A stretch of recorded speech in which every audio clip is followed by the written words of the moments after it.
3, 4, 5 pour la égalité. À 4 semaines de la fin des maternelles, pas de doute, Alexia est prête. Avec Madame Claudine, elle a acquis tout le bagage requis pour entrer en primaire. Nous, on évalue surtout le fait qu'ils savent dénombrer, reconnaître certains chiffres, ils doivent connaître leurs couleurs, déjà certaines formes géométriques. L'année dernière, 1168 élèves ont recommencé leur 3e maternelle en Fédération Wallonie-Bruxelles.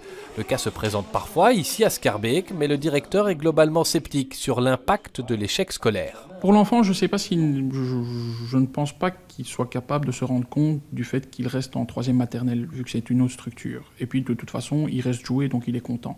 Par contre, pour les parents, ça peut être pris comme un échec dans l'éducation de leurs enfants, parce que c'est quand même toute une fierté et tout un symbole quand l'enfant passe en première primaire. J'y ai déjà eu recours plusieurs fois, particulièrement en début de carrière, mais je me suis rendu compte avec le temps que finalement, ce n'était pas toujours la meilleure solution.